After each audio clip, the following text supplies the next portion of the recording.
Эфирден алқылар вақты студияда Алсын Риева исәнмісіз. Бүгінгі шарылышының төп темалары.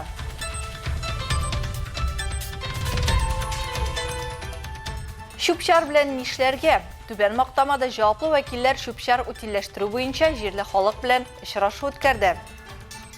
Мин монда яшим, хәзер 40 ел почти. Мондый хәлне беренче тапкыр күрәм. Әзрәк кенә инде представительләр килеп наша кешеләрен җыеп, безнең хәлләрен сорап, безгә ярдәм итсеннәр иде.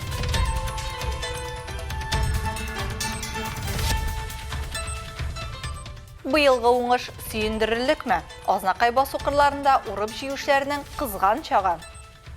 Бүгенге көндә без җитен басуында 4 техника эшли, тамыры белән бергә тартып алып покустарга сала. Без көтәбез мацерация үткәнен, шуннан соң гына җыеп алабыз, яңгырлар үткәч.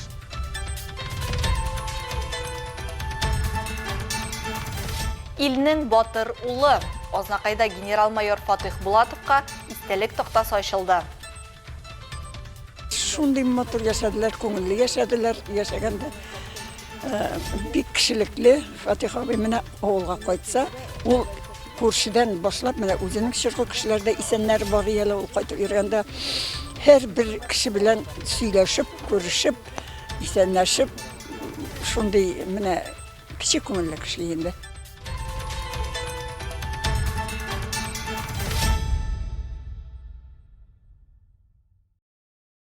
Нефть қаласында күп балалы гаиләләр өчен участоклар бүлеп бирелгән урамнарда юлларны ясау дәвам итә. Урсала микрорайонында ташкын катнашмасын сибу эшләренә керештеләр. Әлеге теманы район башлыгы Тимур Нугуманов телеграм каналында туры эфир вакытында да әйтте. Хәзерге вакытта Урсала микрорайоны Кырлай хезмәт ветераннары һәм Клиновый урамнарында юлларны таш җәюгә әзерлиләр. Сказочный урамында инде эш башланган. Шуннан соң Весенний урамына күчәчәкләр. Шул ук вакытта Түбән Мактамада да эш алып барыла. Барлык эшләрне дә октябрь ахырына кадәр тәмамларга ниятлиләр. Шулай ук Урсаланың Рыжиков һәм Яшьләр урамнарында эшләр төгәлләнгән һәм Урсалинка елгасы аша җәяүләр күпере ремонтланган. Әлеге максатларга 100 миллион сум акча бүленгән.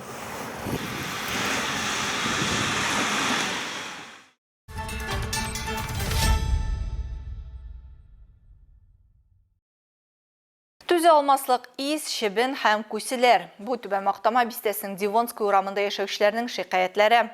Шүпшәр җыю өчен җиһазландырылган мәйданчык кырыенда чыри торган үсемлек һәм төзелеш калдыкларыннан тау җыела. Кичә каты коммуналь калдыклар белән эш итү буенча төбәк операторы Гринта компаниясе, экология һәм төзекләндерү департаменты вәкилләре җирле халык белән очрашу үткәрде. Анда шәхси секторда шүпшәрне утилләштерүнең актуаль проблемалары турында фикер алыштылар. Бу хакта тулырак алдағы минутларда. Тагын берничә көн дәвамында бирдәге шүпшәрне алып китмәсәләр, ул минем буйны да үтеп китәчәк ди биредә яшәүчеләр. Алар җәй буе шушы ботак үләннәрдән торган тауның нәтиҗәләреннән интегәләр. Йортлары контейнерларга якын урнашкан кешеләргә бу өемнәр аеруча комачаулый. Алар арасында Рәсимә Нургалиева да бар. Ул 40 елдан артык шушы урамда яши. Проблемалар күп. Төнлә мотоцикллар тавышы, автомобильләрнең торак зонада зур тизлек белән йөрүе һәм тимер гаражларның урынсыз торуы дип сөйли ул. Ботаклардан һәм үләннән торган өемнәр проблемасы быел көчәя генә. Җаваплы оешмалар берсеннән-берсенә җаваплылыкны күчерә. Ә биредә яшәүчеләр өемнәр аркасында барлыкка килгән сасы ис, шибеннәр һәм күсләрдән интегә ди ул. Өйдә кара шибен күрәм. Тулды кара шибен өйгә. Менә моннан киләләр име? Бу бит инде бундый хәлне мин монда яшим, хәзер 40 ел почти. Мондый хәлне беренче тапкыр күрәм мин. Әзрәк кенә инде представительләр килеп наша кешеләрен җыеп, безнең хәлләрен сорап, безгә ярдәм итсеннәр иде. Күп кенә халык каты көн күреш калдыкларына керми торган шүпшәрне шүп җыю өчен җиһазландырылган мәйданчыкка ташлый. Бу операторларга өстәмә кыенлыклар тудыра. Торак пунктларда чисталык һәм санитария белән бәйле вазгыятьне начарайта. Каты көн күреш калдыкларына бакчачылык, яшелчәчелек, терлекчелек калдыклары һәм төзелеш шүпшәрләре керми. Аларга башкача утилләштерү таләп ителә. Гринта компаниясе матбугат хезмәте җитәкчесе Василиса Сергеева үсемлек калдыкларын утилләштерү вариантлары белән уртаклашты. Можно сделать компостную яму. Компост чокыры ясарга яки үсемлек калдыкларын ашламалар өчен кулланырга мөмкин. Шулай ук янгынга каршы куркынычсызлыкның барлык таләпләрен үтәп, йорт яны участогында яндырырга мөмкин. Һәм тагын бер вариант, ул мондый калдыкларны чыгаруга тиешле лицензиясе булган оешма белән килешү төзергә була. С организацией, которая имеет соответствующую лицензию. Экология һәм төзекләндерү департаменты урынбасары Адель Галимов билгеләп үткәнчә, белгечләр даими рәвештә халыкның заявкаларын эшкәртә. Шул исәптән район башлыгы социаль шелтәрләре чатында да һәм чүп өемнәре махсуслаштырылган техника кулланып чыгаралар. Мисал өчен 26 июльдә алар Түбән Мактамадагы әлеге участоктан агач калдыкларыннан чистартканнар иде инде. Шулай ук исегезгә төшерәбез. Тиешсез урында чүп-чарны ташлау җитди хокук бозу. Ул сезгә кыйммәткә төшәргә мөмкин.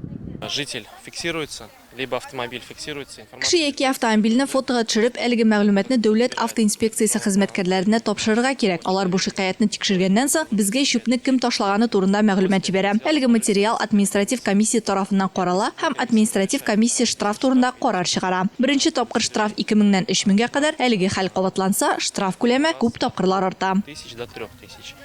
При повторном уже штраф многократно возрастает. Юридик затлар өчен штраф 250 мең сумга кадәр тәшкил итә.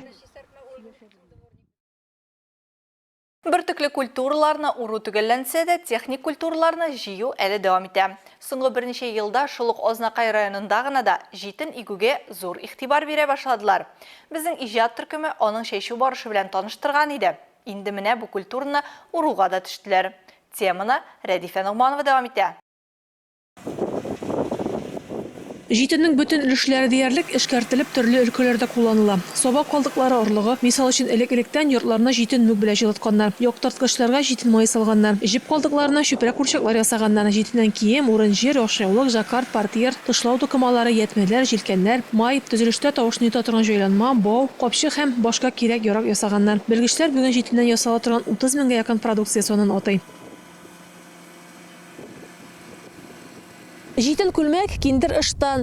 Безнең әби-бабаларыбыз да гомер-гомергә нәкъ менә шушындый культурадан тегелгән, шушындый культурадан ясалган тукымадан тегелгән киемнәр киеп үскәннәр, яшәгәннәр. Быел әлеге технологияны торгызу өстендә Союз агроҗәмгыятенең Актүбә комплексы белгечләре эшли. Мисал өчен, алар хәзергесе вакытта аны шулай тамыры белән алалар һәм моның да асылы бар ди алар.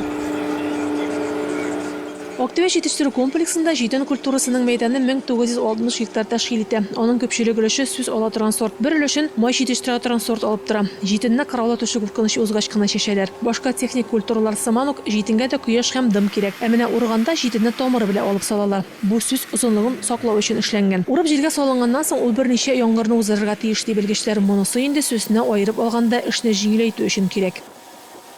Бүгенге көндә без җитен басуында 4 техника эшли, тамыры белән бергә тартып алып покустарга сала. Без көтәбез мацерация үткәнен, шуннан соң гына җыеп алабыз, яңгырлар үткәч. Уңышы ничек соң быел җитен? Бу елны уңыш бик башта начаррак иде. Көннәр яңгырлы киткәч, үзен матур яктан гына күрсәтте. Әлегә урып җыю өчен һава шартлары ятышлы ди белгечләр. Әзерлек булганда әбиридә бу мәсьәләгә һәрвакыт җитди караш, эш озакка сузылмас. Рәдифә Нугманова, Илдар Гыймаев, Яңалыклар вакыты, Луч Әлмәт телекомпаниясе. Азнакай районы Мәнәүз авылында генерал-майор дивизия командиры ТАССРның атказанга мәдәният хезмәткәре Булатов Фатих Гариф улына истәлек тактасы ачылды. Фатих Булатов 1902 елның 20 мартында Самара губернасы Бөгелмә өязе, хәзерге Азнакай районы Түбән Сукаеш авылында дөньяга килә. Берләшкән татар-башкорт хәрби мәктәбен, офицерлар белемен күтәрү курсларын, СССРның кораллы көчләре генштабының Ворошилов исемендәге хәрби академиясе югары академик курсларын тамамлый. Үзенең 32 ел гомерен хәрби хезмәткә багышлаган легендар шәхесне искә алырга район җитәкчелеге, ветераннар, авыл халкы Фатих Булатовның якыннары җыйналды. 2 Ленин ордены, 4 Кызыл байрак, 2 дәрәҗә Суворов, почет белгесе орденнары, медальләре иясе Фатих Булатов сугыштан соң СССР кораллы көчләрендә 10 ел хәрби хезмәт куя. Гомеренең соңгы 30 елын яшь буынга хәрби патриотик тәрбия бирүгә багышлый. Истәлекле очрашуда катнашучыларны район башлыгы Марсель Шайдуллин сәламләп, Булатовлар гаиләсенә горурлык сүзләрен җиткерде. Үзебезнең легендар шәхесебез генерал-майор Булатов Фатих абыйга да шундай истәлек тактасы, урам ачабыз бергәләп. Ул инде аңа лаеклы. Истәлек тоқтасы авыл имамының изге дұғасы белән ачылды.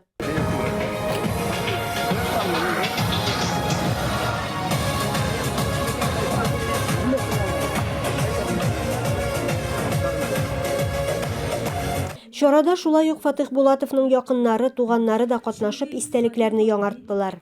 Бик талантлы, бик шундай акыллы кеше инде. Билимгә омтыла торган яшьтән үк ул 7 еллык мәктәпне тәмамлаганнан соң авылда башта районда беренчеләрдән булып Әсмә абый өендә клуб ача. Яшьләрне оештырып. Аннан соң Бөгелмәгә барып 200ләп китап алып кайтып библиотека ача. Шушы такташы безнең өчен зур вакыйга. Җитәкчелеккә монда катнашкан кешеләргә бик зур рәхмәт. Аның bütün сугыштагы bütün тормыш юлы үзенең мемуарлар китабында язылган. Яхшы иде Фатих абый. Мин аңлатам, анда кеше яңадан юктыр. Аның хатында да шулай Фатима апа гел менә артистлар кебек яшәделәр. Шундый матур яшәделәр, күңелле яшәделәр, яшәгәндә бик кешелекле. Фатих абый менә авылга кайтса, ул күршедән башлап менә үзенең чыргы кешеләрдә исәннәр бар ялы, ул кайтып йөргәндә һәр бер кеше белән сөйләшеп, күрешеп, исәнләшеп, шундый менә кичә күңелле кеше инде. Истәлек тоқтасы Мәнәүз авылының изге урынында, мәчет янәшәсендә урын алды. Мәнәүз авылының бу урамы шулай ук Фатих Булатов исемен йөртә. Илмира Шәрифуллина, Рөстәм Әкбәров, яңалыклар вакыты, Луш, Әлмәт телекомпаниясы. Әлмәттә 14 ел элек нигез башланып киткән арт кунакханә проекты үз эшен дәвам итә. Яңа уку елы башлану белән картиналар галереясендәге җырлы музыкаль очрашулар айга бер тапкыр оештырыла. Бу юлы аңарда тамашачылар аерата күп булды.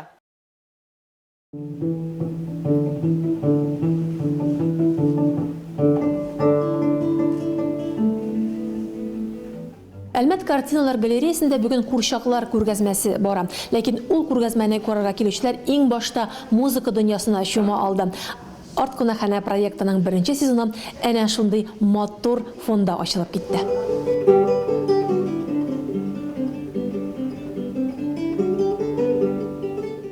Гитара кыллары ни хакында сөйли? Аны шиертүче туташлар бу вакытта ни уйлый? Мөгаен тирә-яктагы матурлыкка ияреп, алар да сихри әкият дөньясына сәяхәт кыладыр.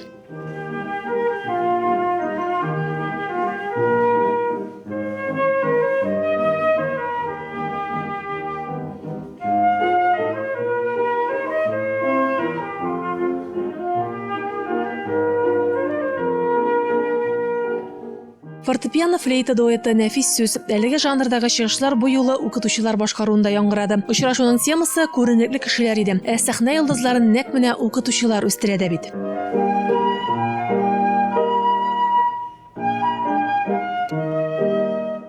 Надо сказать, что наш проект это всегда Безнең проектның үз тугры тамашачысы бар. 14 ел дәвамында без даими очраша килдек. Шуңа безне яраталар һәм көтәләр. Своим талантом, своим творчеством, а зрителями нашими являются люди, которые тоже понимают и разбираются в искусстве. Ну, представьте себе, за 14 лет мы уже создали свою любимую публику, которая нас понимает, которая любит и ждет.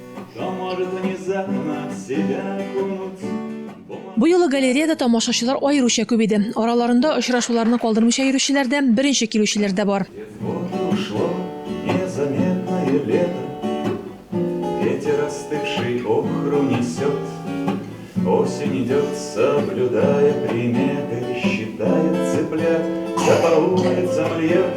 Творческий кеше дип әйтәм үземне, шуңа күрә гел нендидер яңалыклар эзлим.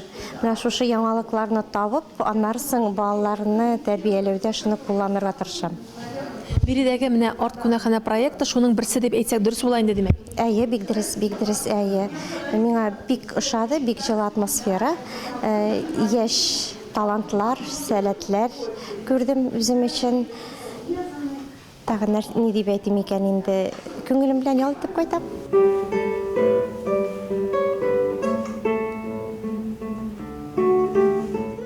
Арт кунакхана проекты кысаларында чираттагы очрашу октябрьнең 1-нче пәнҗешәмбесендә узачак. Очрашу урыны Әлмәт картиналар галереясы. Рәдифә Нугманова, Александр Исаков, яңалыклар вакыты, Луч Әлмәт телекомпаниясе.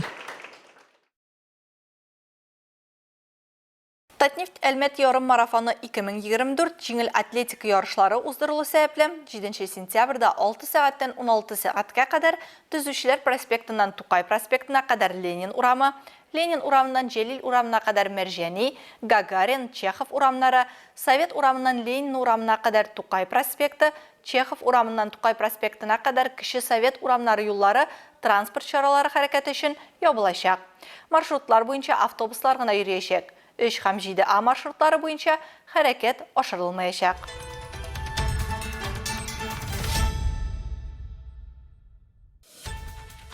Хөрмәтле тамашачыларыбыз, яңалыклар чыгарылышының туры трансляциясын сез ВКонтакте социаль челтәренә кереп, Луч Әлмәт төркемендә сәгать кичке 7дә карый аласыз.